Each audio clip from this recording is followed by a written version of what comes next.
is the Elevated Look Show, hosted by Mark Stampfly. Kind of getting a little bit more broader outside of like the whole DJ. Like, what do you, everything's kind of more opening up again. Like, in terms of the current music scene, what do you like? Like, what's cool? Like, just what is Darwin like these days? Are you going to concerts? I like making classical music now. What about in not making, in terms of like going and consuming? Or do you not consume at all? I don't consume. You don't? Not right now. No consuming? Not right now. Oh, okay. Not right now. Interesting. I know how to consume, and I've consumed far more than many people. I'm sure you have. Okay. Yeah.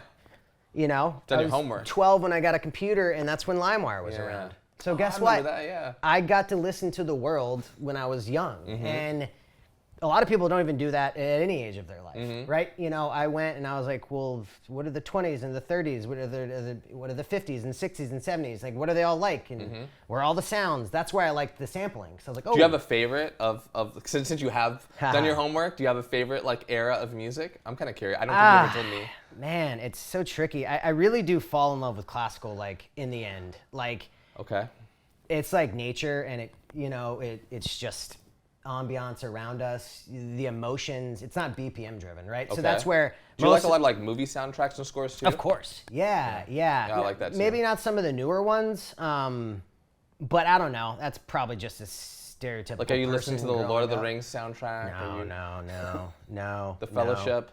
No, I mean, all that stuff's beautiful, and I know it takes them a long time to make it, and it's with orchestra. Hans Zimmer. Boom. Yeah, I mean, fucking Hans, man. Like, him, John Williams, all those guys, they're really talented, but the problem is like, when those people stay around, it's when any artist stays around. Sure. That's another problem I see, is every single artist stays around these days. And there's no room. Sure. There's no room for other people. They don't let the when new you got sounds when you got come in. Madonna doing a headline tour and the Beach Boys are breaking up into 9 people and doing Beach Boys shows. I'm like, I don't know how the younger artists are going to be able to thrive, and all these old artists who already have a lot of money staying around. So yeah, that's kind of. But I do this one band I heard is called Crack Cloud. They're from Canada. Okay. And I listened to this. Their whole album is just, it's everything that I wanted in music. Are they newer? Yeah. There's like, really? There's like 11 people. Crack Cloud? Okay. They're like, I have to check it out. There's like 11 people. They're kind of like a pseudo band clique. 11. Girls, wow. guys, punk artists, black people, white people, Asian people, and like, just like, it's punk, it's rock, it's everything, it's chaos. I'm gonna look at that. It's beauty. It's beautiful. That's awesome. So there's some beautiful artists, and we'll always have beautiful artists. It's just, is it too saturated to make it through? Okay. Yeah. And that's where like it turns into near impossibility. Without like $50,000 up front. You start with that, and you gotta like play it right. But maybe if they're so different and cool, then maybe somebody will see that and be like, hey, I will give them, let's try it out. Yeah, I don't know. It's not pop music, so I don't know. Yeah. I don't know where it stops. If I don't make pop music, I probably won't have a career, right? So there's that give and take. Yeah. And you could be like a Wolfpack, and they've been around for like 20 years, and they're like one of the coolest bands you could ever see, and like, I bet they've had troubles. Every big artist I know has had big troubles, know. So it's just an industry that's rocky, and if you want to go down it cool, just understand. It's just as rocky as other industries. Yep. Yeah, I think even with like the big bands, like they become so used to, their audience becomes so used to that sound that when they do get creative, like, hey, give us something new, and they give them something new. And then it's not like the old stuff. Then they get like hated. Like, I've gone through that. So much times, hatred. Yeah. But so I can't. I'm not in that industry, so I don't know how that is. But I can imagine that that's just mentally tough to kind of go through that roller coaster ride of like, well. Yeah. It's crazy because then you take it personally. Like, do people not like my art? There's so many personal thoughts on it. But yeah, for consumption, I've taken a step back, and it's really nice. I'll let people recommend stuff to me, and that's the best thing I've ever done. And it's great. because people kind of know me now and they'll recommend stuff every now and then, and that's a lot of music to consume too, you know. So yeah, it's been really nice actually not hyper focusing on it. So what is your kind of direction now? I guess what are you kind of or are you kind of figuring that out right now? Because I know a lot of people during the pandemic, a lot of people have reevaluated things, and now that we're out of it, you know, it's a whole getting life. back into Yeah, it. it's a whole life stuff. Yeah, I mean, I'll always make music. It's fun. It makes me happy. Yeah. You know, and I'm working with a dancer right now, a really talented dancer. Okay. And I'm kind of making soundscape pseudo music. Okay. Kind of like, I guess if like DJ Shadow's got a couple weird tracks where like I like DJ Shadow. Yeah, you'll listen, be like, oh, that's kind of cool, and then it'll like go into a beat, and then it'll kind of go out of it. So yeah, just some of that stuff. I like using strings and creating really weird, unexpected soundscapes now, and unexpected pieces. I really like not making normal stuff, I guess. So do you, with that mentality, like, do you like making it because more, like, are you making it more to give people an unexpected experience because everything's I'm so not saturated? giving any of this stuff to anybody right now. Or are you doing it more just like, just for your own amusement, like, hey, I'm so bored of the other stuff. I need something that's really gonna. Yeah, and that's what classical can deliver. Yeah. Okay. Because once you start making a song, typically it's kind of got a beat to it. And I used to think that if it didn't have a beat, like, what are we doing it for? Okay. You know. But truly, yeah. If I would send somebody that didn't have a beat, people would be less interested, and that's just the way it is. And so I just started.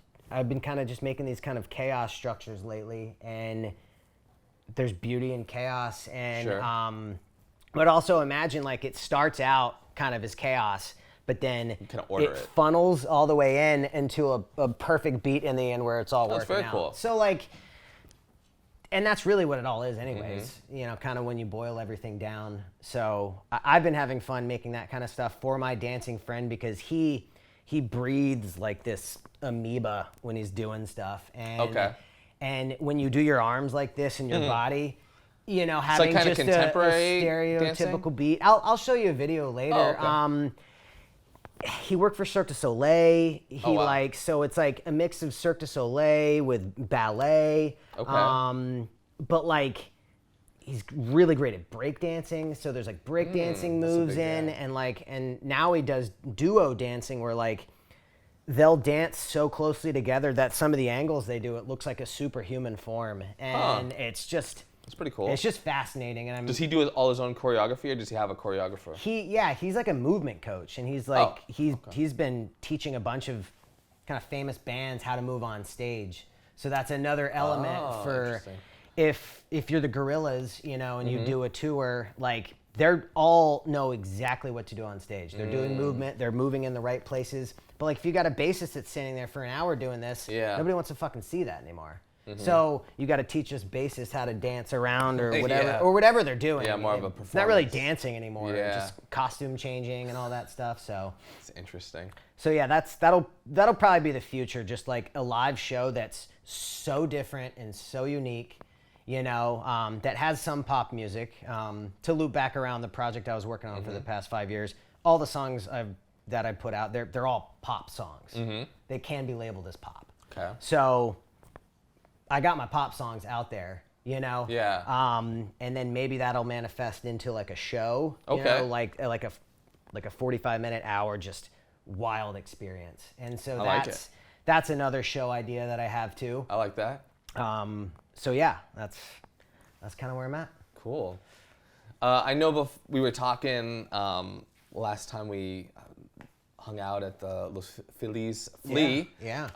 We were kind of talking about like the NFT and crypto space. Yeah, I know you said you have a friend that does a lot of that. Have you kind of delved more into that? Like that's still been, I don't know.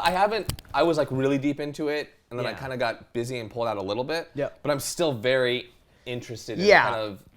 And like I was telling you, I think the people who are going to benefit the most are going to be the ones who already have big followings. Okay? They already have a team. They can go and build a quick NFT, and they can say, hey, this is your This is your Beach Boys coin you can buy, and it'll get you into a concert. Sure. Right? So, of course, everybody wants to buy. If you buy the gold one, you get the VIP package, backstage pass, or whatever. Yeah, right? but the whole thing is like you just buy it early. Right? And then other people are like, well, I want to go to this Beach Boys concert, so they're gonna actually have to pay a higher price later, right? So it's really the early adopters, they're early fans that would care about it, you know. But also, it could be an NFT too, and it could just be a solo NFT for that concert, and you could get a shirt and a sticker and whatever access you want. So it'll do wonders for the ticketing world. Okay. You know what I mean? Yeah, I think so too. It'll do wonders for ticketing and all types of stuff. What do you think, just because, you know, it started out really early as a big thing for artists? Yeah, in general, do you I think think you see that that was. it's a bubble? I think Like a lot that of was people- fake. Yeah. Well, as an artist, I went on and was okay. What do I do? So I post a photo or a GIF or something. And then people bid on it. And then people pay me $2,000. Yeah. People pay this guy $80,000. Okay, so what do I price mine at? Sure. Do I price it? Who's looking at it? Uh-huh. If I don't have followers, nobody's gonna look at it. And I don't have followers on an NFT platform. What platform are you even talking about? So you go look, and there's like 15 There's of a these lot. things. Yeah, There's it's probably confusing. 3 main ones now. Yeah. But like, what does that even mean? What do I do when I buy it? Like, what's the point of buying it? What am I buying? You know, it got to a point where I was like, I don't want any of this stuff anyways. Why would I ever buy it? And why would I even make it? Yeah. You know? I minted the thing I gave you on the blockchain. Oh, that's awesome. So it's on there, which is cool. Okay. Somebody could technically buy it, and then they'd get the PDF version, which I'm not giving to anybody. So Okay. So yeah, I mean, it's up there, but like, like I said, I only see the top 1% of. First off, the people who have money to come in and spend $30,000 on nothing. You know what I mean? Yeah, is it all the people that made a lot of money on crypto that are? That's what no, I thought. absolutely I thought those were the people not, buying dude. it. No, they're No? art collectors that. Oh, really? Is that what that's my guess. Oh, okay. That is my guess. I'm just curious because I knew there was a boom in crypto. Why so the I thought fuck maybe would you they spend $30,000 of your nothing better. crypto money Maybe 'cause that they have you nothing made better to spend. on a rotating image? I don't know, but They're all very pretty looking, yeah. but that's it. And I already saw it. Yeah. You know what I mean? So, but to be honest, the whole space is going to be so much more important than this NFTs. Yeah. You know, the future of smart contracts, I mean, it really is. Like, maybe we're early. Maybe we all lost our money. Maybe this never works out. Maybe 10 years down the road, it's cooler. I don't really care. Yeah. You know, Bitcoin seems like a healthy alternative to a lot of currencies in the world. Yeah. I've done a lot of financial research. You know? Yeah, I'm kind of staying up with it. I'm staying into it. Like I'm invested in crypto. Yeah. But I also know like I feel like somebody made a really good point on showing like stocks of like the companies. What were the top 10 companies back in like 2000? What were in 2011 or 2010? Yeah. And now. And they've always rotated. So it's like, well, you know, I think there's good. You can be smart about things. You can, you know, will Bitcoin go to, you know, $1 million a coin? Yeah. 500,000, maybe. But I don't think, you know, you want to put all your eggs in one basket because things change so fast these days, right? The problem is like my care about Bitcoin, and it's more so the Ethereum network. I don't really. Bitcoin is a really cool math equation. Yeah, it's more currency versus Ethereum, which is like the smart contract. Yeah, and those are like crypto assets, right?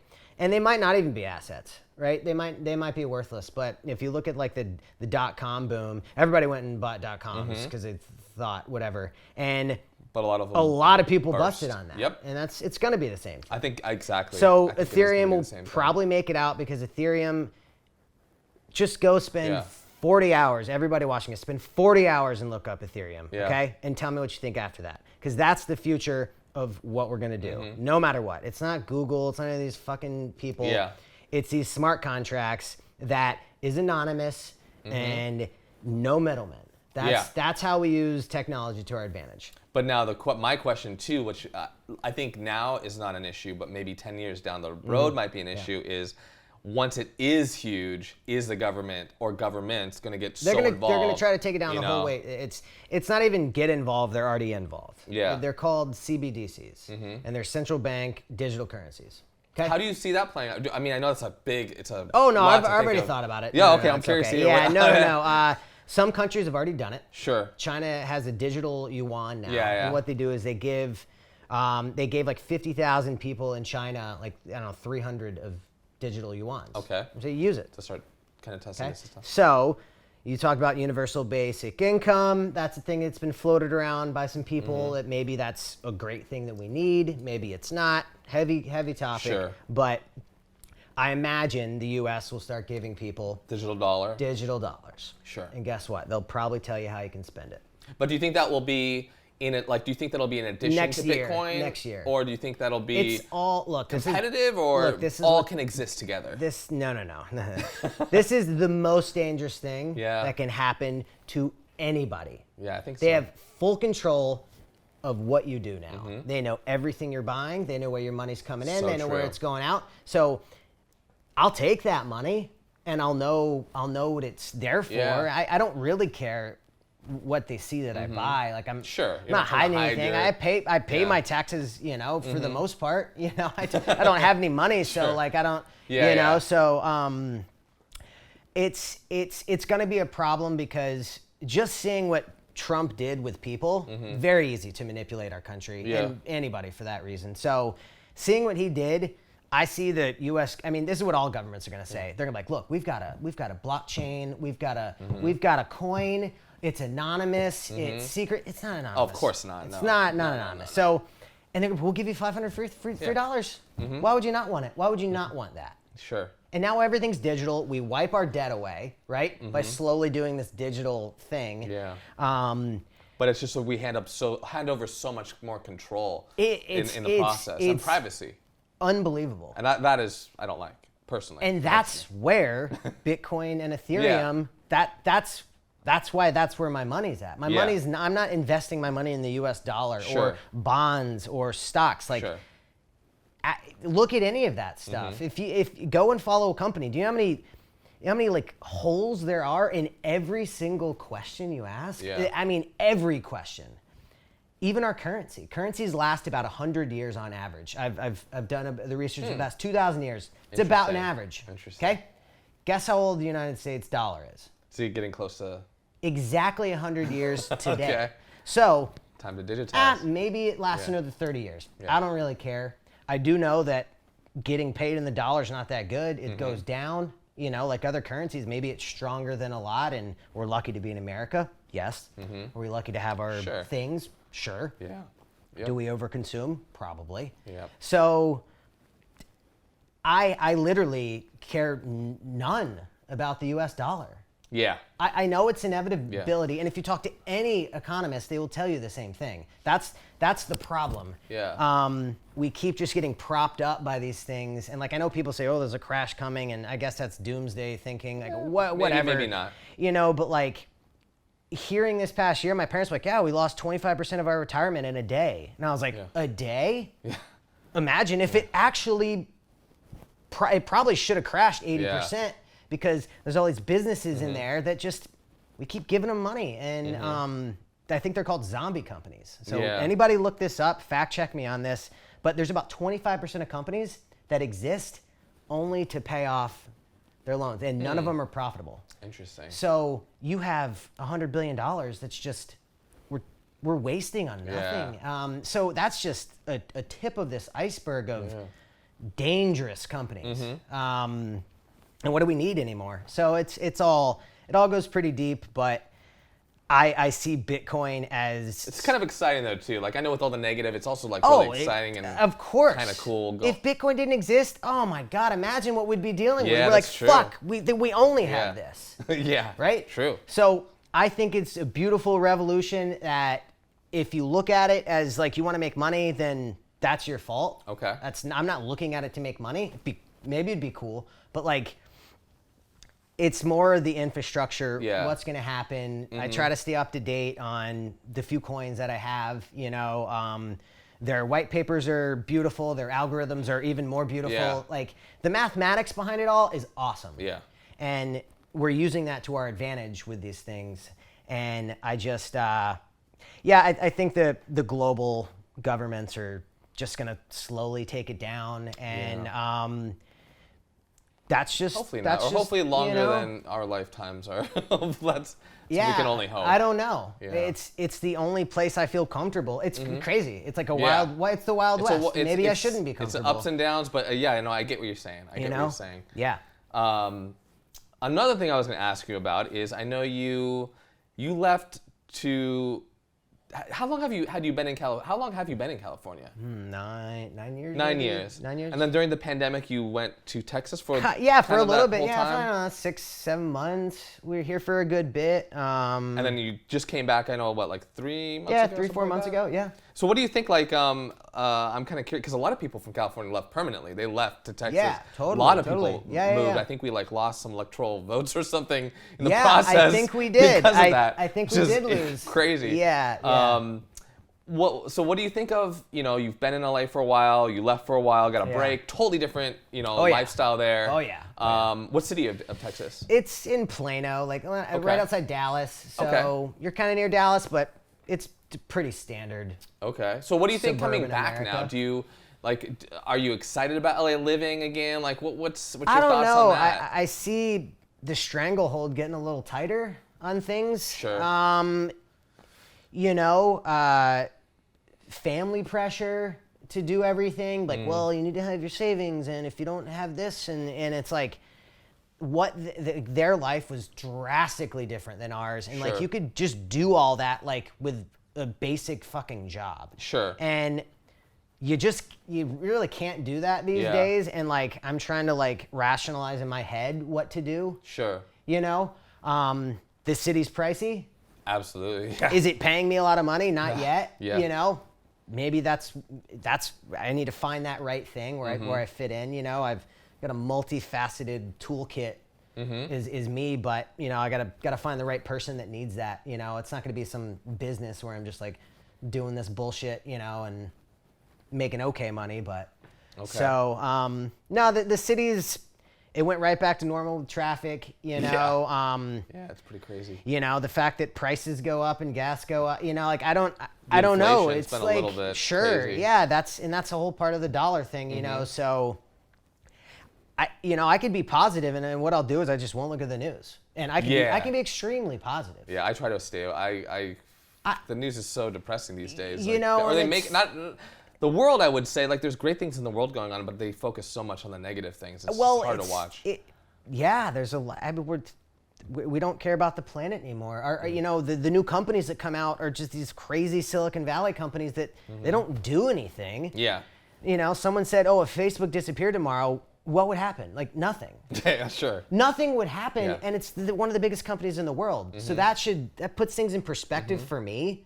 Would it be better? Would it be a better thing, a good or bad? Like you could make an argument maybe for both sides. I know it's you could make an argument. For me, Facebook, it does more. All the jobs that would get lost. I mean, that's a different question. I was gonna say more like connections with like family and friends that I wouldn't have normally connected with otherwise. Yeah. Is through there. Sure. But other than that, like I don't really see like my life wouldn't be. It might be better. I don't know. It's not about it. I don't really use it. It's not even about it being better. Yeah. It's just a curious look at one of the biggest companies in the world, and if they disappeared, it doesn't affect. Yeah. Are they helping society that much? Yeah, I don't know. Yeah. I have a strong look at many businesses on does it help or is it really just a strict capitalist? That's our goal. We got to grow. We got to make our money, and then that's what we got to do. Then we got to acquire more businesses. Like you start to see this thing that businesses do. Yeah. And that's not my thing anymore, What would you say right now is like your greatest challenge? Like what thing are you trying to kind of tackle or overcome? It's really like I'm learning a lot about our country right now. I'm learning about other countries. I'm looking at problems. I'm looking at solutions. My biggest care is probably the planet. I care about, I met my partner 6 years ago maybe, and that's kind of when I went vegetarian and then vegan, and it's like Were you guys both non-vegetarians? She was a vegetarian for 20 years. Oh, okay. So she chose that when she was 5, and that also mesmerized me because I don't know how you tell, if you're a 5-year-old, how you tell your parents that eat meat, right? Yeah. They were not like, Interesting, they weren't vegetarians. So it's a very interesting thing to think about, and I actually started thinking about it as a 30-year-old pretty much. Yeah. And I never looked back. And that's where my cuisine started changing as well. When I started cooking, or I've been cooking for a long time, but the imagination and the fascination with that world is so exciting. It's like probably the most excited I get about anything.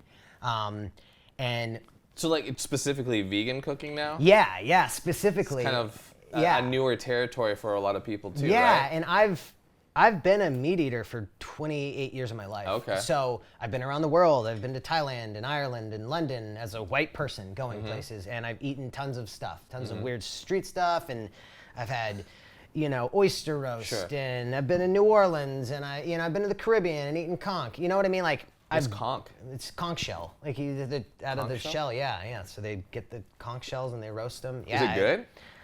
Everything kind of tastes the same in the end if you cook it right. Okay. It's like a chewy piece of something. So yeah, it was a big mental shift when I started looking at food differently, and my health changed.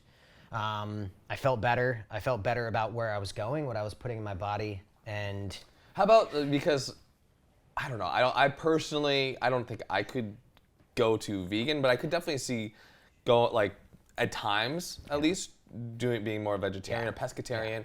Pescatarian for sure, because I think, but I would worry about getting enough protein in, just because like I'm a bigger guy. Yeah. And then everything. Yeah. I'm curious, like, what was your health changes like from each stage, like from going from like meat eater to vegetarian. It's funny to vegan. because everyone says that. Yeah. What you just said, everybody says. It's just a very classic thing of us as Americans and people in the world growing up. These are the things we eat. These are the things we're kind of told. And now we hear that the nutrition pyramid's like wrong, and they lied to us about that, which is an interesting topic to look up on your own. Sure. So I asked myself the same thing. I was like, oh man, I can't go vegan. I got to do vegetarian. I need to eat eggs. I need the protein, right? And I'm like, okay. But then I started looking in like, well, what has protein in it? This is a bigger question. And beans have a bunch of protein. Kale has protein in it. So if I eat 2 big kale salads with a couple beans on there, I get just as much as you do after you've eaten a meal of whatever the supposed protein is. And I mean, there's vegan protein companies out now. So you're saying you're getting as much as, if not more, a steak? Like, so if I eat like a 10-ounce steak, you're saying that with I could do a salad with some tempeh, and almost everything has protein in it. Okay, almost everything. It's just a matter of quantity and then how you cook it and what. And to be honest, with a steak, you're gonna lose so much crap anyways if you cook it. So there's a bunch of different levels of food preparation we're talking about here, and trying to understand what our bodies need. I think it's also, though, I think it's a lot of people say like, oh, like it's this way or it's that way. But the other thing too, I feel, is especially with different blood types, it is very different for different people. And you're right, and I've heard that, And like for me, like I looked into my blood type and kind of what worked, and I looked at it, I'm like, man, that's true. If I eat that, I feel crappy. If I eat this, I don't. And so, I don't know. It kind of has made sense for me. Yeah, I'm. If you look at the next 10 years on our planet, you're not going to be able to eat meat. So that's the bigger problem. You think it's 10 years and we're not going to have any meat? Probably. Wow. Not about not having any meat. It is literally the number one way to help the planet. So people talk about climate change and building things to take CO2 out of the air. You know what I'm talking about? We're going and creating all these weird other issues to solve this stuff. Those solutions are causing more problems. Exactly. So it's more of just an awareness of what I'm putting in my body. I don't know where the cow came from. I don't know where the chicken came from. Okay. I'd like to kind of know where it came from. Okay. And that's actually where the crypto market comes back in. This one company, they started tagging their chickens, and you could scan the QR code and it would show the the life cycle of the chicken. So what's and the where it worry came from. in like?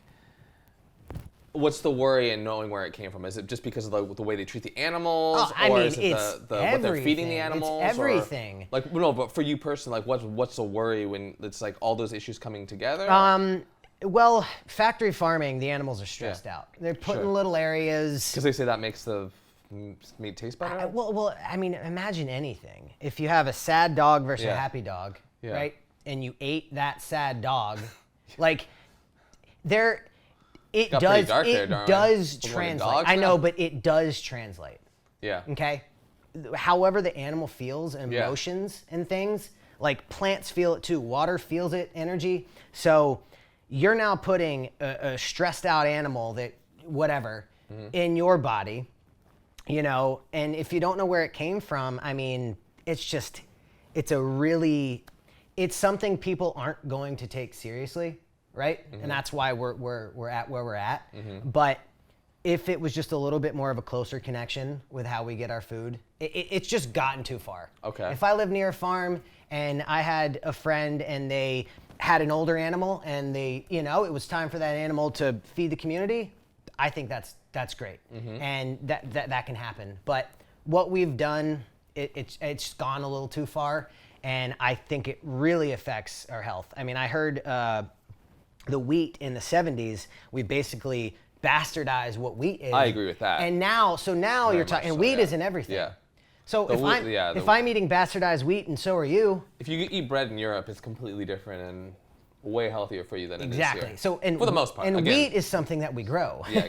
So so then you can start talking about all types of vegetables. Sure. Then you can talk about organics and is it a scam? Is it not? Do we not? You know. So there's a lot of questions. Yeah. Mostly it's about money. Mostly it's about them cutting costs and making things, you know. Yeah. And this is another problem where capitalism comes in and unfortunately kind of messes with natural things. Yeah. Because as simple as like Coca-Cola, everyone drinks Coca-Cola. The Coca-Cola here with the high fructose corn syrup is much different and way unhealthier compared to the Coca-Cola of Mexico, which is using cane sugar. Exactly. So it's about sometimes it's about making a dollar because that whatever that cent or whatever they're saving adds up. But I think you got to be a little bit more transparent about it because a lot of people still don't know how bad that is for you. It's one of the worst things, right? I mean, dangerous. Yeah. And but then again, I'm looking at it like that's just what people do now. Yeah. Yeah. People follow blindly pretty easily to anything. Very true. And I guess that's okay. I don't know, but I'll do my research on both sides of the topic. I like hearing Democrats and Republicans talk about it. I don't like politics. I think they're both wrong. You know, talk about other types of politics, but we're too far from that. We're too far in with our system right now. So, what about what about in terms of what do you see that's positive that you think you're thinking this is the greatest challenge right now, but what positively do you kind of see coming up right now? Man, I've seen so many cool new type of renewable energy things. I saw this cool renewable wave energy thing. What they do is they put it on a coastline, and the waves move this turbine, and it actually desalinates the water, so it gives you clean drinking water to the people on land, and it gives them power. Oh. So I'm interested in those things. I'm interested in how can we work with the planet to create energy, not kind of just do a capitalist grab, you know? And so there's tons of beautiful things. I mean, we're going to have to do something before, you know what I mean?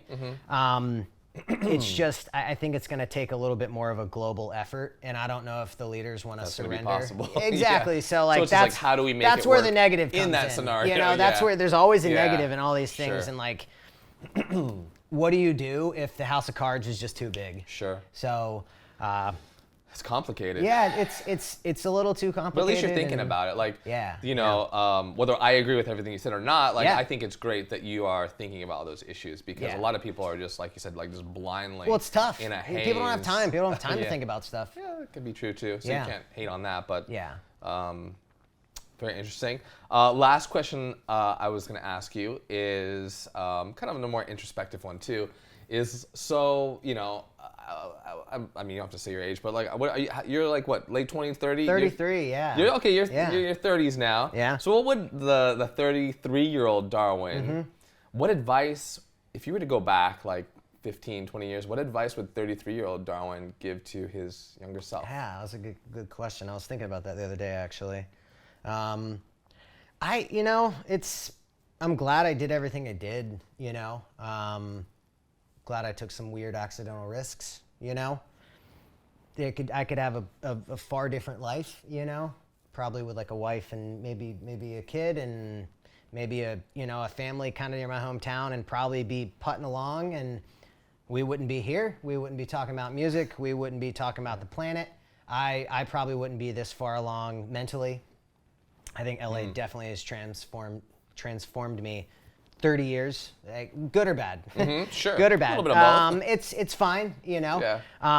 It made me look at a lot of things a lot faster and clearer. I'm like, oh, this is what it is. So I'm happy I came here, but I think I've done everything I've wanted to do. I mean, I had a DJ career that was great. I had a gig. I was able to make people laugh. I was able to take her to New Orleans for a gig. Like, people can't say that. So I'm massively grateful for everything that's happened. And